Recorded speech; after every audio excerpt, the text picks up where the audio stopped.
You're listening to There Ought to Be a Law, the Center for Auto Safety podcast with Executive Director Michael Brooks, Chief Engineer Fred Perkins, and hosted by me, Anthony Simino. For over 50 years, the Center for Auto Safety has worked to make cars safer.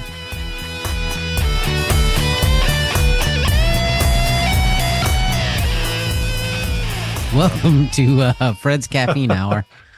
Hi, listeners. How are we doing? Good morning, world. Michael, you doing okay?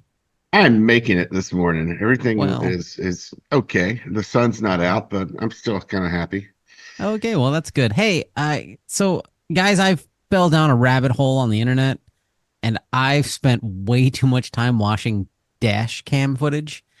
I don't know if you've ever done this, but it's fascinating. People have dash cam, these little cameras on their dashboards. Some people have them in the back of their cars too, and they film driving. And like sometimes you see horrible accidents that can't be avoided. Like I've seen one where there's a panel truck just driving down the highway, and then a massive gust of wind just, knocks the thing over, and just like, oh my God, it's horrific. And other times you see people racing each other, smashing. But half of the videos I see are the people filming it. They're at fault. They're totally at fault. They're like, this is my lane. I'm not slowing down. Oh, you're trying to come in? Tough. Speed limit's 50. I'm doing 60. And I'm not going to adjust for you. I am not going to give way. I'm not going to yield. I'm not going to let you merge. And then the other people, what they do is when they see an accident happen, this is even worse. They decide to become vigilantes and chase the violators down. They'll cross multiple lanes of traffic, run through red lights, and be like, we're going to get them. I heard one guy, he gets on the radio, he calls 911, blocks a car in, and 911 dispatcher saying, sir, are you an off-duty officer? No, I got him blocked in here. Are you a police officer? You need to leave. You need to go away. We know where you are. So my question, long rambling intro, is, do I need a dash cam? Well, no dash cam here. And you thought I was bad just because I confronted a tank in the old days. Well, the tank confronted you, okay? Oh, well, however, it's relativity. It works both ways. Yeah, does it? So, yeah. Michael, seriously, you have a dash cam. The things that I fell into that same rabbit hole probably a year or more ago, and I occasionally will watch those because there are a lot of crashes that occur, and that part certainly interests me due to our work. But also the thing I noticed most about it is that drivers really think they're in the right, whether they are or not. Like Anthony mentioned, these guys are they're posting video that shows them in the wrong while they're claiming not to be. And you see that for both sides. Often you'll see a dash driver with a dash cam get into a crash, and then the other party who clearly was the cause of the accident is claiming that they're completely innocent. They're telling the same thing to the police officers on scene, and then they're coming back and making claims against the insurance of the driver who wasn't at fault. So dash cams can protect you in that scenario. They can make your insurance claim process go a lot more smoothly. They can capture license plates and other things if you're involved in, hit and runs and that sort of thing. There are a lot of good uses for them. But at the same time, I think consumers who are using them need to be really concerned about who is in control of that video footage and that data. And this goes beyond video footage. There can also be audio. My dash cam has audio in it. And I've got it in there for a couple of reasons. I'd like to be able to go back and see incidents that took place when I'm driving. That's interesting when someone cuts you off or almost crashes your vehicle. That, it's interesting to go back and review the footage and, just see what took place. But really, it's for protection from the other drivers who might cause a crash and who are either going to lie or who don't have a good understanding of their role in the situation. And it's essentially to protect my insurance rates from going up. And another thing is a lot of vehicles now, a lot of modern vehicles that have been built in the last few years, we know, for instance, and we've discussed this in depth, Tesla, they have cameras on their vehicles already, and they not only are, active while the vehicle's driving, but also for security purposes while the vehicle is parked. And the odds are that if you're in an accident with a newer vehicle, there's some other vehicles, Toyotas, for instance, who have camera footage that they take of incidents as they happen. The odds are you're going to, if you're in a crash, the other driver might have dash cam footage too. So it's something that is becoming more and more not only just available, but it's becoming installed more in the vehicles you buy. And it's useful. It's certainly useful. It can be useful for dozens of different reasons, but I would caution consumers that the in vehicle pre-installed dash cams are going to be able to submit your video and possibly audio back to the manufacturer and back to the cloud. We saw that with the Tesla employees who were reviewing intimate dash cam footage from some of their owners. So it can raise your insurance rates if you are driving like an asshole and your insurance company is receiving the feed from your dash cam. So I would, recommend it, but it's really only good for folks who are very, careful drivers, in my opinion. If you're a really bad driver or you're conducting, a major drug ring from the interior of the vehicle, then you probably don't want all that information being uploaded to your manufacturer, available to your insurance company, or in some cases available at all. So it's kind of a, case by case basis, depending on who you are and what you do, as to whether a dash cam might be helpful in your life. So I got two questions for you then. So my Toyota has at least it has front facing and rear facing cameras on it. So my first question is, can I get that footage? But my second question is, I live in New York. It is a no fault insurance state. Does it matter if I have footage of some guy hitting me? The first question, I think it's available. Could you go back and tell me the first question again? I just lost it. The first question is that my Toyota has a front-facing camera and a rear-facing camera. Can I get access to that? Possibly. Toyota has, I think it's part of their, I think it's Safety Sense is the name of their computer system. And they basically have, in addition to the black box you have in your car, Toyota has this entire other system that tracks a lot of the safety and performance data that the vehicle operates, and that can typically only be accessed by a technician. There may be a way for you to download that data and look at, but I imagine it's going to require some pretty expensive equipment. So I would say, in that situation, no. In your specific vehicle, it's going to be difficult to access. For someone who it wasn't designed, I don't believe, with the continuous monitoring in mind in the Toyota vehicles as it was, for instance, in the Tesla vehicles, where it's kind of an always on, always recording. And that video in the Teslas is going back to, command headquarters to be used in their AI and machine learning training, among other things. So the Toyota system wasn't designed that way, but I've seen reports that have come out of the Toyota system, and they have images that are captured, pre-crash, and to give investigators or anyone else an idea of what happened in the crash. Okay, so my second question is, I live in New York. It's a no fault insurance state. Right. So does dash cam footage, does it matter? Because they're like, whatever, you're in an accident. You're both at fault. Well, I mean, if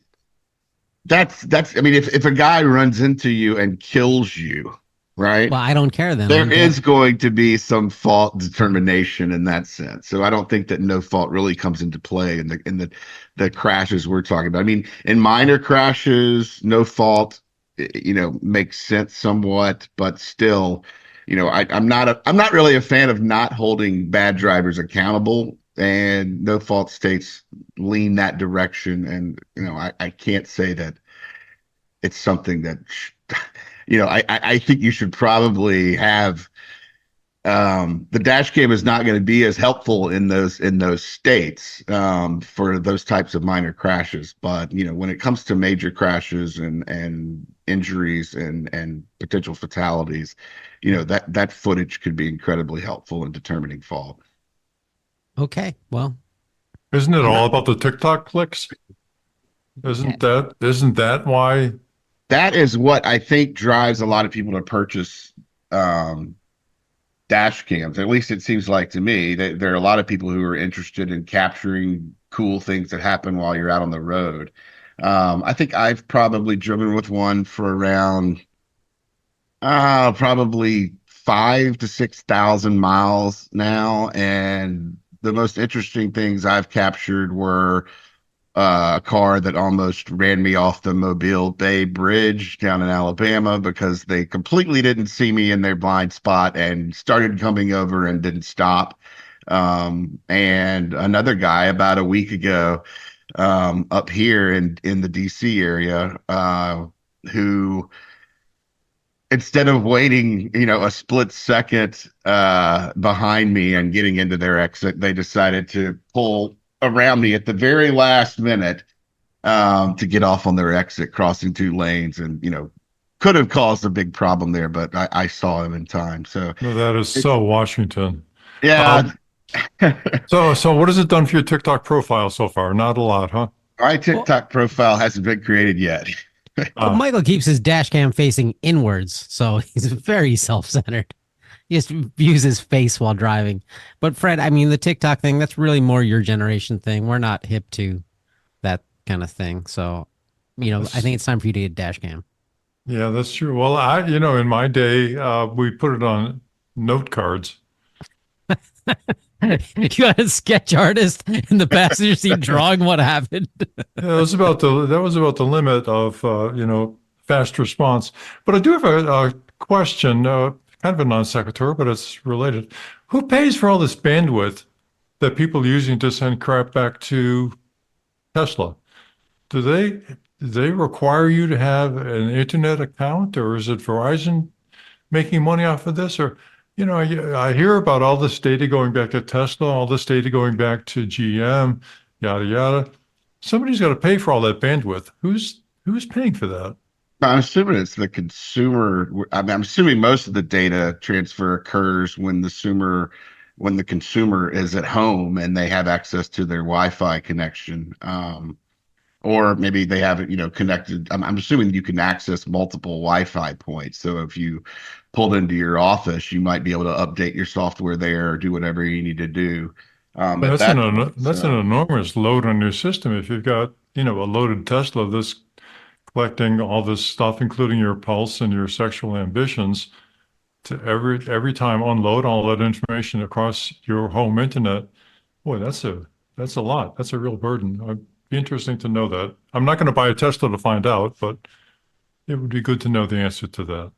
Listener, if you want Freds to buy a Tesla, just go to centerforautosafety.org and click on vote yes for Fred buying a Tesla. And if you want to change his name to Ted, we can vote for that too. All right.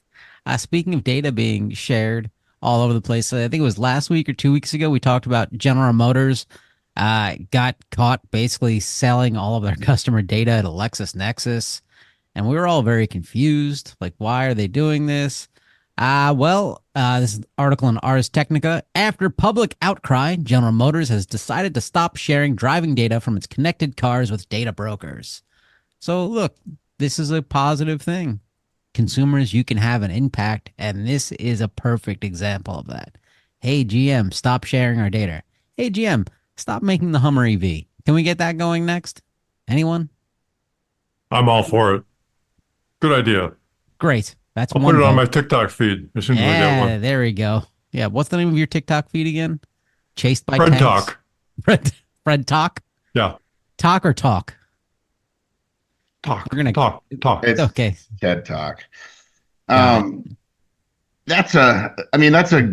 I guess, a good move or a smart move by GM to stop doing that. But what's really, the reason they probably responded so quick is because they realized they were doing something they should have been doing in the first place. And, that's not the kind of thing that consumers enjoy finding out, is that, non-anonymized data is being uploaded to these massive data services like LexisNexis and the other one involved. So I don't know. That whole situation feels a little slimy to me, and it probably would feel even slimier if I was driving one of those vehicles, knowing that the data that was generated prior to GM discontinuing this agreement is still out there. Oh, and that you are paying for transmission of that data back to the broker who's selling it to the insurance company who's going to raise your rates. It's a wonderful system. Hey, only in America. There we go. Hey, you guys like solar eclipses? Who doesn't like a solar eclipse? I like a solar eclipse. I don't think I've ever really experienced one in its full glory. I remember one in fourth grade where we had to stay inside the classrooms because they didn't trust us not to look at the sun. But they seem to be generating a lot more interest now than they did in the 1980s when that occurred, with a lot of people. And I know people personally who absolutely love the experience of traveling to that small band where the total eclipse is going to happen. Yeah, because we have an article from Smithsonian Magazine. Link is on MSN. Talks about millions of people are expected to travel to see the total eclipse on April 8th. And with many of them driving, clogging the roads with extra vehicles, scientists are warning of potential uptick in car fatalities. On the day of that eclipse, this is the last one, on the day of the last eclipse in 2017, along with the day before and the day after, scientists found a 31% increase in the number of fatal crashes per hour compared to non-eclipse period. That's insane. So everyone like, whoa, eclipse party, man, bro, yeah, and smash them and crash them. How? What? I mean, whether it was an increased crashes, Fred, when you were cutting the fence at Woodstock? People weren't really crashing too badly back then, but I think the heart of this is astrology, basically, because people talk about your sun signs, but then when the sun disappears, you're in a world of hurt. How do you know how to behave, or what the celestial influences are going to have on your behavior? So I think that's probably at the heart of it. What's your sign, Anthony? It's all messed up since Pluto's no longer a planet. Like I was living my life one way, and then I found out I was living it wrong, That was and very so disruptive. You're right. it threw my whole life's work out of whack. But so, Michael, what I'm reading from this is that basically more traffic equals more deaths.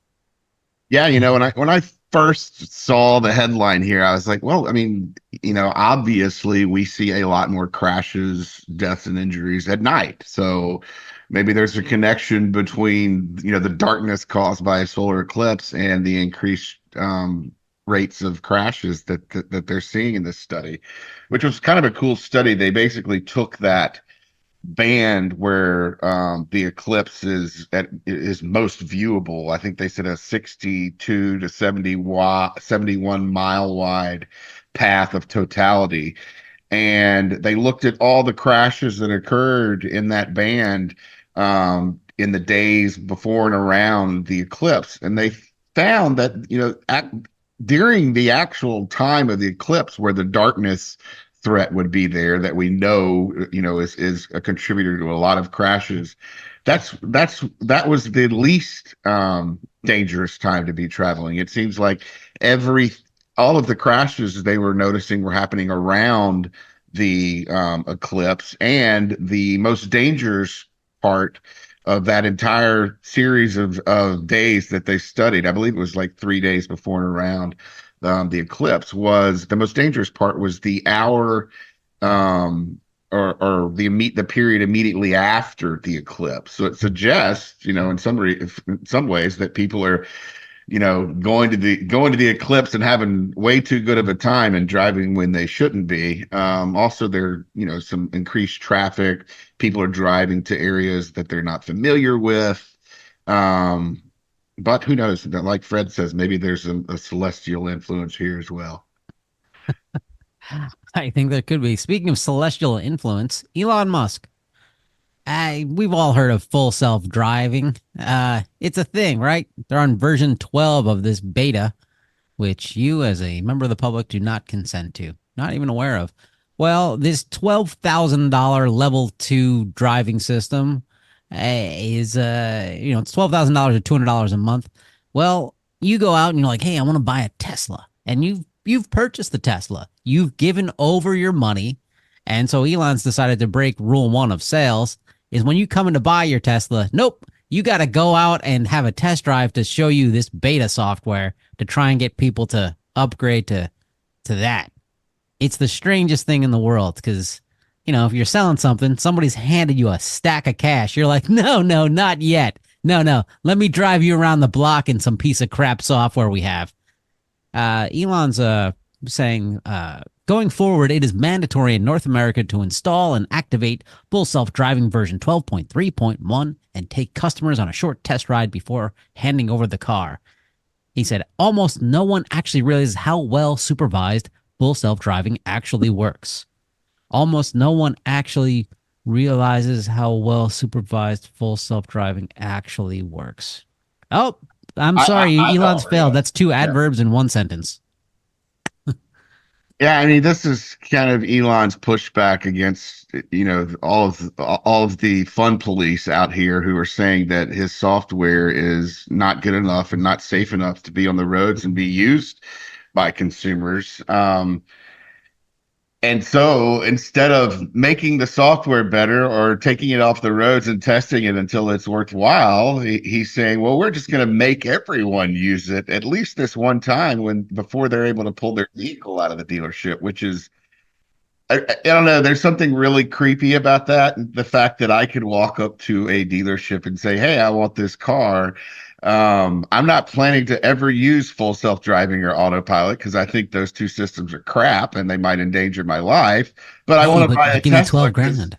Yeah, I want to buy a Tesla because it's got good crashworthiness ratings. I want an electric vehicle, and is the dealership really going to tell me that I have to take a ride around the block on full self-drive? I have to give the robot control for a few minutes and take that risk in order to purchase one of their vehicles? I don't think so. I mean, despite what Elon believes is going to happen to these dealerships, I don't think there's any way that's going to be able to be enforced. And, it seems like it might result in selling less vehicles than it would result in selling more full self-driving packages, which, I mean, as far as we know, the uptake on those is very low. It's under 20%. So, and even after that, we're not even sure how many Tesla owners are actually using it very often. So it's an odd way of forcing your customers to comply with how you think they should be behaving. And frankly, it's enormously creepy, but that's kind of right on brand for Tesla and Mr. Musk at this point. Well, one of the downsides of being delusional is that you assume other people share your delusions. And I think that's what we're looking at here.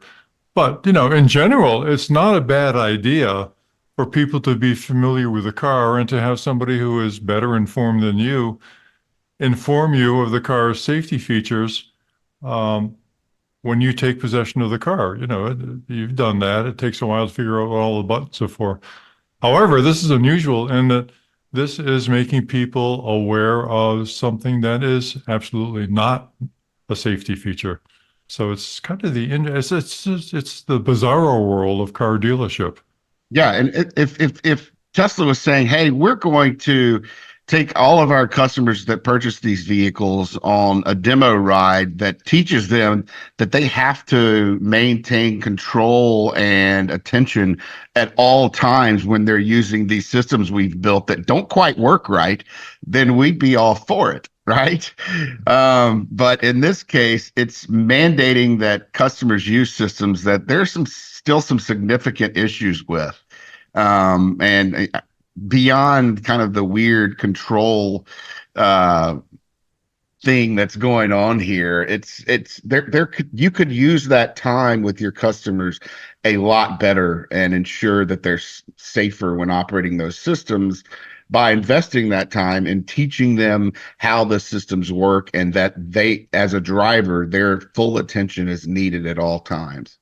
I think I would really appreciate a dealership to explain to me why I have to sit there for 3 hours as their finance manager sits in his office and goes over stuff. I'm like, I've already written you a check. What are you doing? Like, just hand me the goddamn keys. I can answer that. Just let me go talk to my manager real quick. Yeah, exactly. No, but seriously, I agree with what you guys are just saying. Is I think for anyone buying a new car with all these new bells and whistles and TikTok things, great. Here's a 15-30 minute demo drive to say, hey, this is how things work. Not, hey, here's a demo drive, and here I'm going to show you something that costs $12,000 that you didn't ask for, you don't want, and do this. It's like, it's like when I go buy my Lamborghini, I don't need launch mode because I'm not going to do that. So I just tell them to skip launch mode on the demo and say, where do I put the meatballs? No? Hey. Well, I'm not quite sure how to answer that, Anthony, but I sympathize with your delusions. Hey, that's my delusions are grand. Ah, okay. Hey, let's talk about independent repair shops. We've talked about this before, where independent repair shops are getting cut off. They don't have right to repair. We've had talked about the right to repair bills, especially in Massachusetts, where if you buy something like a phone or a car, you own it. You should be able to get access to it and fix it, or you should be able to go to anybody you want and they should be able to repair and fix it and poke around. But that's still not happening. From repairdrivenews.com, really? A reduction in the ability of independent repair shops to conduct repair work could reduce consumer repair choices. Man, who writes this stuff? Basically, they're still keeping independent repair shops from getting access to the computers inside cars to repair them. And instead, oh, you want that fixed? Come to the dealer. yeah, I mean, that's a big part of it. There is a big part of this is the change in technology that's going into vehicles and the equipment and the salt, it requires a lot of equipment, a lot of training for technicians and independent repair shops to fix these vehicles, just like it requires a lot of the same from technicians and the repair shops at dealers that are to do the same thing. So it's a huge expense for an independent repair shop to have to keep track of this situation, because they're not just keeping track of one manufacturer. They're not just dealing in General Motors. They're dealing with 20 or 25 different manufacturers, all who have different computer systems in their vehicles, all who have a different way of communicating with their dealers about these things, sending out service bulletins and that sort of things. And so these independent shops are having to essentially rely on, third-party brokers to acquire some of that information, like ALLDATA, which publishes service bulletins for these repair shops to use. And it puts independent repairs at a significant disadvantage, because they're required to put out so much money on the front end to even be able to start to address some of these issues. So it's difficult. Auto manufacturers have not made it any easier. I mean, obviously, they're in competition with independent repair shops for the for consumers who want vehicles repaired, particularly after they're out of warranty. You can get a repair cheaper very often at an independent repair than you can by going to an authorized dealer. Consumers are aware of that, and they're often going to choose the least expensive option. So the manufacturers, by withholding, service bulletins, by withholding, things like software and data systems that they use to power the vehicles, to control the vehicle's safety and performance features, to control windshield wipers, to control anything. The independent repair shops need access and need to be able to work with that software and hardware to correct problems. And, they aren't always getting the information they need to do that. And Michael, so as it a creates competitive problems. as a consumer, how would I find a service bulletin? The best way to find a service bulletin for a consumer would, you could go on the Center for Auto Safety website, type in your make, model, and year of your vehicle, and we'll pull it up for you. Ours is based on everything that NHTSA receives from manufacturers. So you can find on our site readily. It's different for independent repair shops because the service bulletins that appear on the National Highway Traffic Safety Administration's website are delayed, sometimes 2 months, sometimes 3 months, sometimes 6 months, and they need access to that information immediately. So typically they're going to have to subscribe to a service like AllData, which I mentioned, that provide them with those service bulletins on a more timely basis. But it's still hard, they're AllData is a third party. They're organizing manufacturer bulletins, but these technicians don't have access directly to, for instance, the Chrysler Mopar system or the GM system that has the most up to date and best organized information. So it's an uphill battle for them. But that was good. I was worried there. I handed you a layup question, and I was afraid what you were gonna say. But that's right. Go to autosafety.org. Check out your vehicle. Very easy to do. While you're there, click on the red donate button. Oh, thanks. That felt so good. I felt someone just click on it right now. That was a little strange. Hey, you guys ever buy a used car? Yes. Fred, you've bought a used car, right? I have bought several used cars. Yes. Okay. Well, this is something. It's surprising. This has to become some legislation that was introduced by Senators Blumenthal, Markey, and Warren. It's called the Used Car Safety Recall Repair Act. It requires car dealers to repair any outstanding safety recalls in used cars prior to selling, leasing, or loaning them to consumers. How is this not already a thing? Like, this is insane. I mean, it's a bill that's been introduced multiple times over the past decade, and it is strongly opposed by the auto dealers, particularly the independent auto dealers who aren't affiliated with a particular manufacturer. So if you take your car in, for instance, if you go to a GM dealer and you're buying a used car that's a General Motors vehicle from a General Motors dealer, then they are saying that they're repairing those. Most of the manufacturers say, before we sell used vehicles that are under our brand name, we're going to repair those vehicles if they have a recall on them. That's what they claim. We don't have any proof whether or not they're doing it, how effectively they're doing it, but it's what they claim. When you have someone like CarMax or AutoNation or one of these other large independent used vehicle sellers, or even smaller independent used vehicle dealers, then there's a problem there that they're gonna get these cars into their facility, and they want to offload them as quickly as possible. Even though there's a free repair available, they don't really want to take the time to get that repair performed before they can sell it to a consumer. They've lobbied strongly against this for many years now, and it simply makes sense to us to address this issue. You've got the car at a dealership. Dealerships are far better, we think. I mean, or could be. They're engineered to be better at discovering problems with vehicles and fixing them. And doing that when you've got an open recall, it's kind of a no-brainer. And a lot of recalls are pretty quickly and easily resolved. There are some, that might have delays, and there are ways to work around that. But ultimately, we think that when people buy a car, they shouldn't have to worry about whether or not there's an active safety defect on that vehicle. That should be something that's taken care of by whoever's selling it. And it's essentially these independent dealers are pushing, basically kicking the can down the road to the consumer and saying, oh, the consumers are best positioned to do that. What they're really saying is, we don't want to take the time or expend the effort required to do that. And that's a problem, especially when you have dealers who are saying, oh, we've inspected this car 100 different ways and it's passing all of our tests. You don't have anything to worry about, buy it. Well, a lot of those same dealerships aren't fixing recalls, which is it's a huge contradiction that it's hard to justify. One thing I noticed missing from this is it says here that it's requiring cars prior to selling, leasing, or loaning them.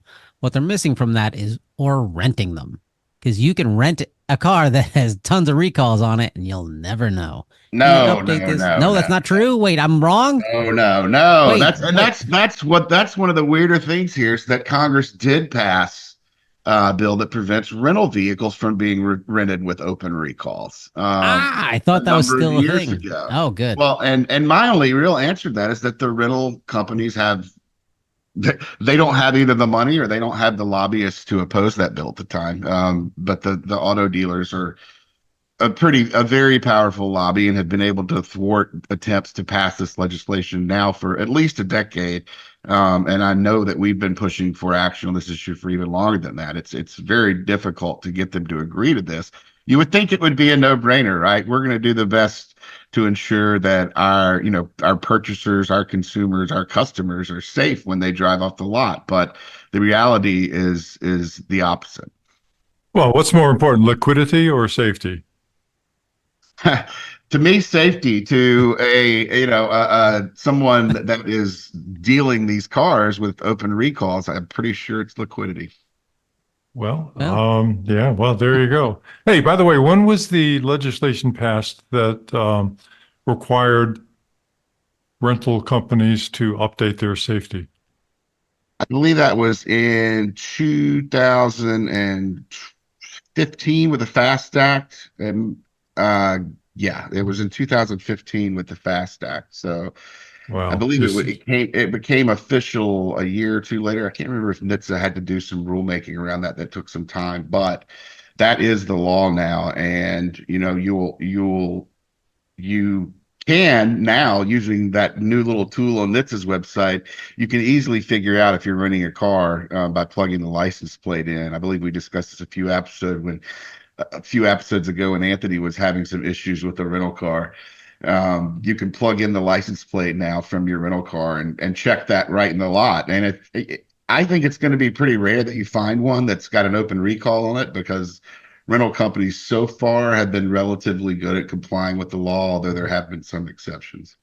So okay. wait, I need to ask this question, Anthony. Do you think it's merely a coincidence that following the passage of this law, Russia invaded Ukraine and China extended its high-speed rail system to Laos and Vientiane, Laos? I have no idea how to answer that question. Okay, well, I just wanted to bring it up. But Oh, over to you, okay. Anthony. Uh, thanks for sharing. Speaking of more legislation that makes you scratch your head, New Jersey. Let's talk about New Jersey. Senator O'Scanlan has a bill, state senator, I believe, S 3067 would prevent the New Jersey Motor Vehicle Commission and other state entities from disclosing the personal information of New Jersey driver's license holders to help another state impose or collect a fine for alleged violations captured by automated camera ticketing systems. So, if I get this correctly, I got a New Jersey driver's plate. I got a license plate. I'm going to go into New York and I'm going to bolt through every speed trap camera. I'm going to be smashing things. I'm going to do whatever I want, cross back over that bridge, and I'm scot free. Well, you're not scot free. I mean, I guess that's what it's intended to create, as an environment where the data brokers who have that information, right? Whoever owns the information that connects you to your license plate, essentially, New Jersey is holding that information. And so if another state for another state to figure that out, they're going to have to come to New Jersey and say, hey, who is this guy with this license plate, so we can track him down. And this bill would say that that New Jersey is not going to be able to turn over that information. Um, that sounds good.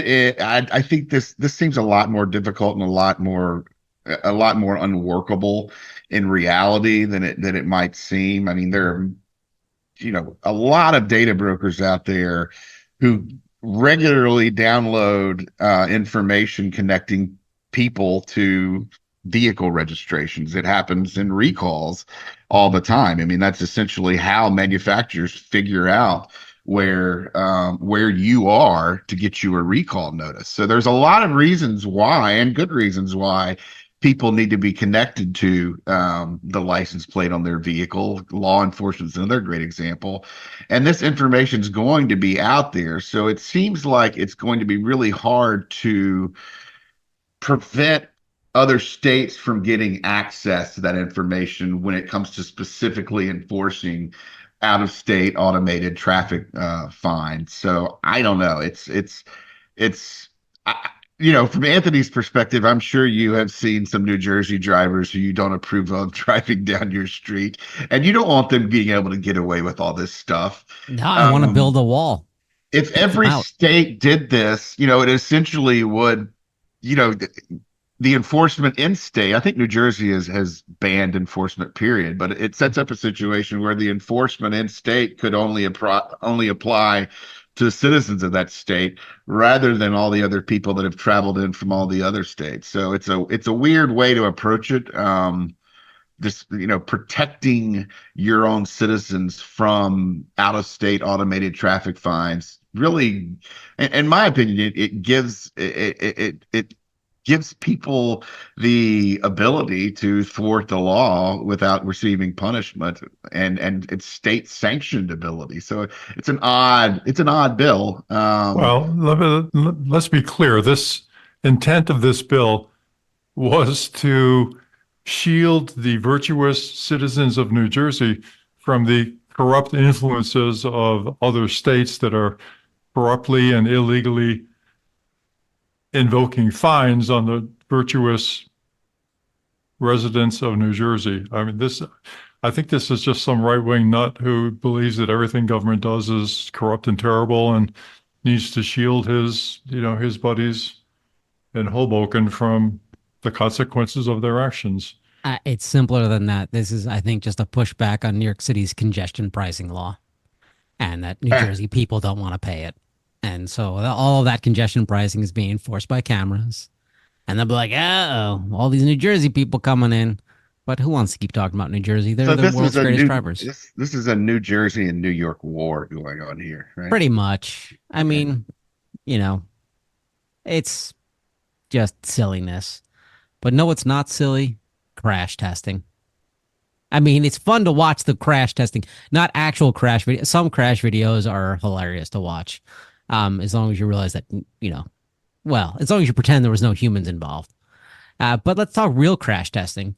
Fred, the Insurance Institute for Highway Safety has the most fun crash test videos online. And the government does crash testing at 35 miles per hour.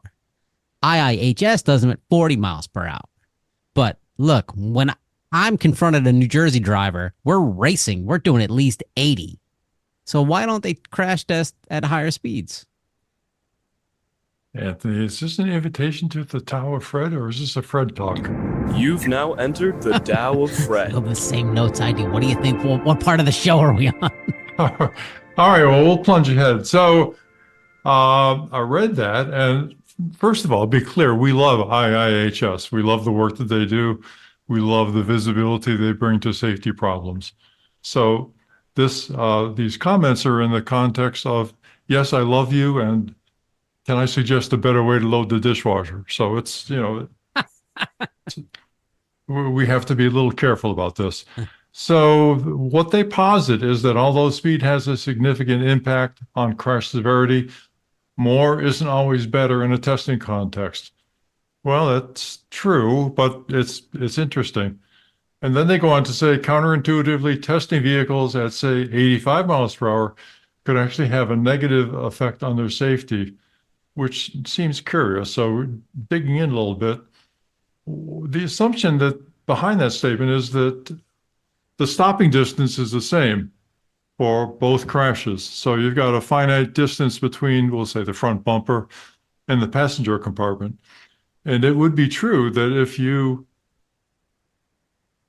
keep that distance constant, and you have higher speed, then the forces that are inflicted on the passengers and the consequential damage could be safer, or excuse me, could be worse at lower speeds than they would otherwise be, because you're making the further assumption that you have to stiffen the front end in order to accommodate that higher speed. But that's not always the case. Anthony, what about F1 cars? How did they manage? I know you're in the Crash Maserati testing. fan club, but how did they manage to keep people alive in high-speed crashes? Well, let's see. One, professional drivers. Two, closed racetrack with only professional drivers. Crash helmets, 5-part harness, and the drivers are encased in something called a monocoque, which is I think it's all carbon fiber that every team has to prove that they can pass impact testing at some ridiculously high speed. And I know some teams' cars in the past have been delayed because they've failed crash testing on this. Like they do not allow any car on the road. So I think, for example, there was a crash in the last Grand Prix where somebody's going 180 miles per hour and then they're into the wall and they're sideways, whatnot. But they got out completely unscathed. All right, so that's the correct answer. Thank you, Anthony. I appreciate that. I got the correct answer. Banner day. Show's over. We're done.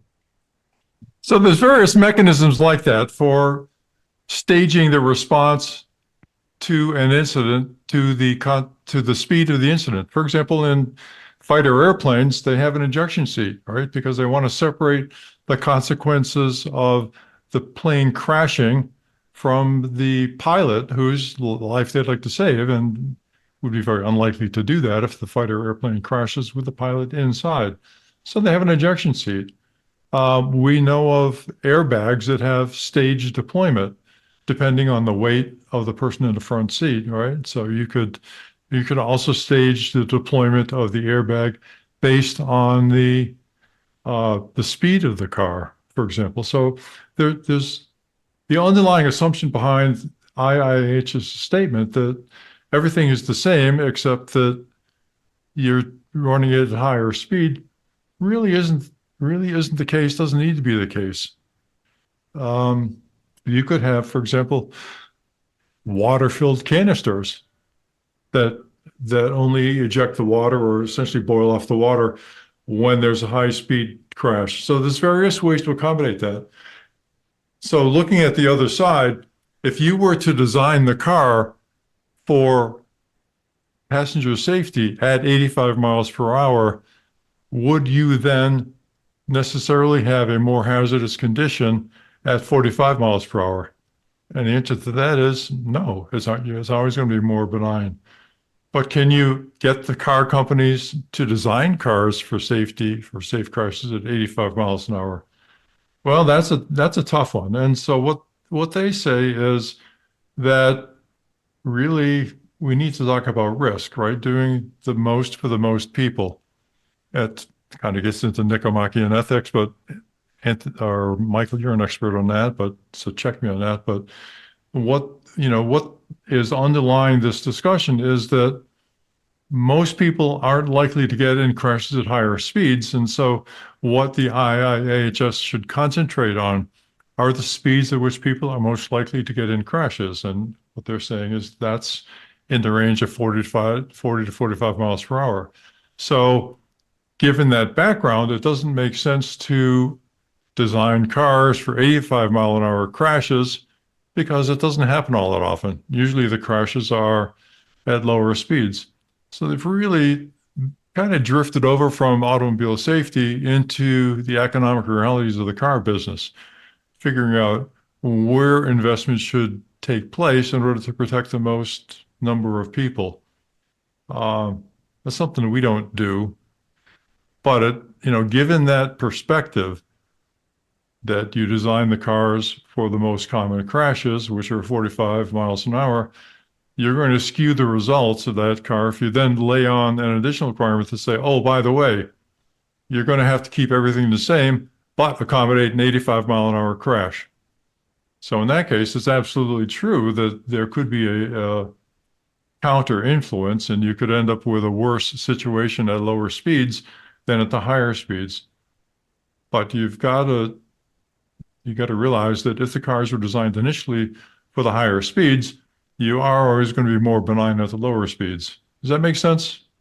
I mean, is it too circular? Well, one thing I was wondering here is would it, saying money was no object, obviously crash testing cars is really expensive, and both NHTSA and IHS aren't going to be able to test every car on the market in, dozens of different crash scenarios. But would it, if money weren't an object, would it make more sense to test vehicles at, 10-mile-per-hour gradients? Say, just spitballing at 0 to 100, test 10 different vehicles at all these different speeds, and then figure out what the score is from there. Would that give you a better look at the overall vehicle safety, positing that situation? Because obviously it's going to be really expensive to do that, but would that be helpful? Would that provide consumers with something additional rather than, and I agree that when you have limited resources and limited ability to test, it makes sense to focus on the crash mode that you're seeing happen the most often, or the crash speeds that you see happening the most often. But is there a better way? Well, the problem is that car companies design to the test. If there's no public indication of value, or if there's no public indication of diminished safety as you go to higher speeds, well, why in the world would you ever put money into an investment to do something that is going to have no visibility and no impact on your overall sales? So what you're suggesting, Michael, is that they should extend the test range up to higher speeds so that people can look at essentially where the car falls off the cliff, right? And where those boundaries are that makes the car unsafe, which is a wonderful idea. And yes, it would be very expensive. On the other hand, if you were to just say, well, we're going to have a test in 5 years that goes up to X miles per hour, 60 miles per hour, we're going to put this test in place. You got 5 years to figure out how the hell to do this. And then we're going to test and we're going to give everybody the data. That would have a beneficial impact on safety. We don't know what the cost would be associated with that. And clearly the car companies would be unhappy to make that investment. And I think from the IIHS perspective, if they were to just say, well, we're going up to 60 miles an hour, they run the risk of having no cars compliant and having no information available to give to the public.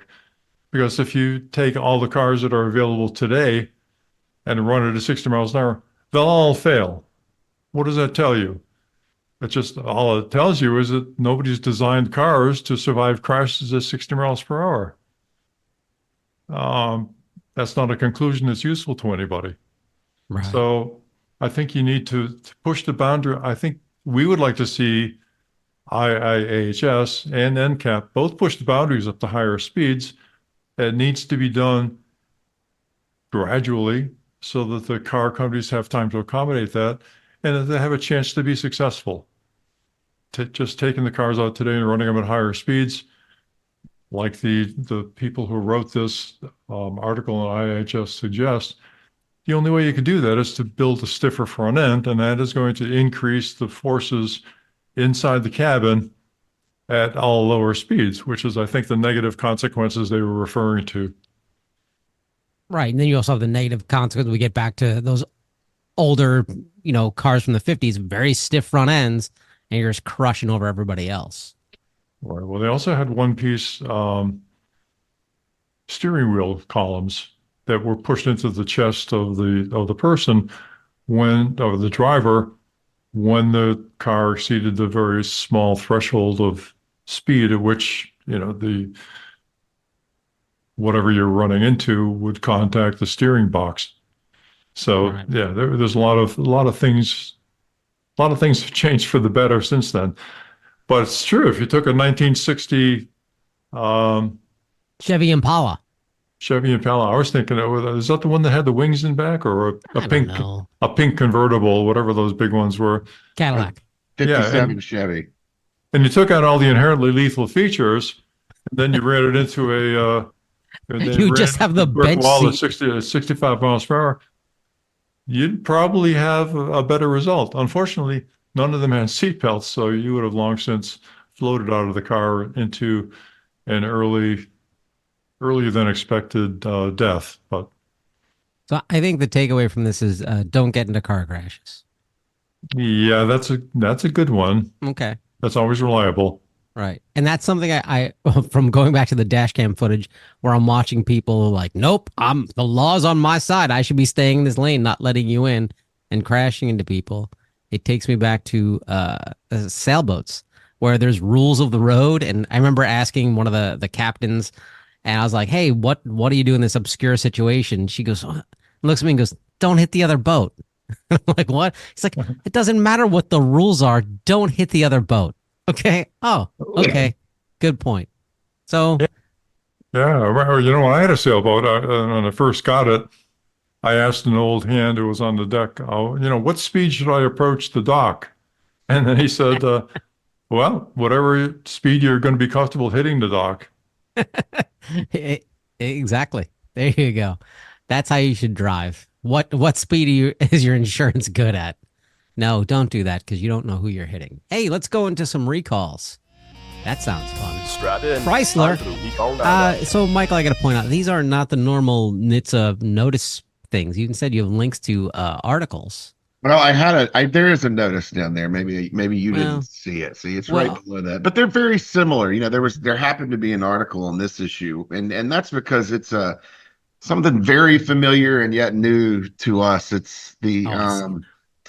2018 to 2021 Dodge Charger and Chrysler 300 vehicles.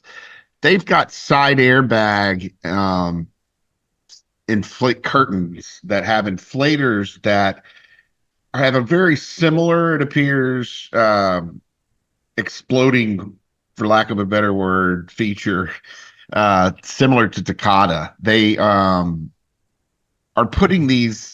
Basically, what's happening is in Takata, we saw that moisture or humidity over time degraded the material that the inflator pellets were made out of and allowed those basically created a condition where too much gas is being produced too quickly and the housing for the airbag inflator is not able to contain it. It ruptures and can send fragments out in the passenger compartment, injuring occupants.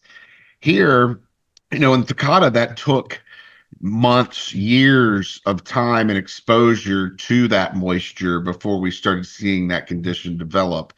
Here, it looks like at the point of manufacture, when these inflators were manufactured at the supplier, there was moisture introduced into the inflators and presumably sealed inside of the inflators. So exposure, there's a different mechanism here. You know, it's not exposure over time. These inflators may already be degrading, may already be a problem, and so you know that's essentially why they issued the recall. It's about 300. I think I want to say it's around 300,000 vehicles here, 284,000 plus. and it's one that owners really want to be aware of because, like Takata, you know, it's potentially very dangerous. I don't believe there have been any injuries or accidents or anything related to this issue anywhere at this point. So, you know, I believe that a recall will start around the start of May, at the beginning of May, it looks like. So, Yep. if you own one of those vehicles, be sure to get that one repaired. That is a really critical recall. Yeah, this is an interesting description of their remedy, saying they will FCA, which I don't know what FCA stands for. FCA US has a longstanding policy. That's Chrysler. Okay. Yeah, Chrysler. So they have a longstanding policy and practice of reimbursing owners who have incurred the cost of repairing a problem. Yeah. So basically, yeah, you got to send in proof of payment to them, and they'll send it back to you with 3 box tops to your favorite cereal. Moving on, Mercedes, you know, I'm gonna say it. I'm impressed. I might have to move from Maseratis to Mercedes. They are initiating an investigation of field reports from customers alleging that their 167 platform vehicles displayed battery-related warnings. So they're kind of jumping ahead of the curve here and saying they're catching these defects before anyone gets injured. They basically, this is an issue with their 48-volt ground connections, that the ground connection may not be set up correctly. Is this what's going on? Yeah, it's a large recall for Mercedes. Typically, we're looking at Mercedes recalls that are a few hundred to a few thousand vehicles. This one's over 100,000 vehicles, and essentially, they have received field reports from customers that they're getting battery-related warnings. And so they've dived into the problem over the past year and a half or so. It looks like they started the investigation in June of 2022. So it's almost 2 years that they've been looking into this. There haven't been any accidents or issues that they have seen, or fires related to the condition. I believe fire is one of their biggest concerns here. But they found a problem in the 48-volt ground connection that's right under the passenger seat. And it had something to do with the torque specifications weren't met during the manufacturing process. So it's, once again, Mercedes, and we've talked about this before, it looks like they're getting out well ahead of a problem and doing their due diligence to make sure that, their customers are satisfied. Yeah. And so this is a variety of Mercedes, including, Fred's Maybach. And then lastly, we're going to do an investigation to Honda Insight passports. The Office of Defect Investigation has received 46 complaints and a number of early warning reports about phantom braking, about automatic emergency braking in 2019 to 2022, Honda Insights and Honda Passport vehicles that allege that the AEB system has come on its own without any need to do that. So this is just the investigation phase at this point, but this relates to a lot of phantom braking stuff we've seen over the last few years. Yeah, and I think we're going to continue to see phantom braking problems because, NHTSA has yet to issue its automatic emergency braking rule, which we hope and expect will be coming out in the next few weeks, hopefully. And that inside of that rule should be, at least we believe there will be, some provisions that attempt to address the fact that these vehicles and these systems are going to be doing their best to detect and respond to potential emergencies in their environment, and that they need to get it right. Some things are not reasons to stop the vehicle in the middle of the road when there could be following traffic. But essentially, we don't want automatic emergency braking causing additional crashes. We want it functioning to prevent crashes. And so it has to get it right. Automatic emergency braking shouldn't be kicking in when you're going over railroad tracks, or when, it's raining and the system sees something that isn't there. It's really important, really, for the future of automatic emergency braking and consumer acceptance of the technology, that it's not stopping your car in the middle of the road when there's no emergency situation. Hey, NHTSA, get your AEB stuff together. Come on. This is good stuff. We like it. And with that, that's the end of our show for today. Thank you for spending your time with us. And now, please go on to the rabbit hole of looking at dash camera videos on YouTube, and also search for the 11-foot, 8-inch bridge, which is just hilarious. They just keep hitting that thing. It's amazing. All right, thanks, listeners. Bye-bye. Bye-bye. Bye, everyone. For more information, visit www.autosafety.org.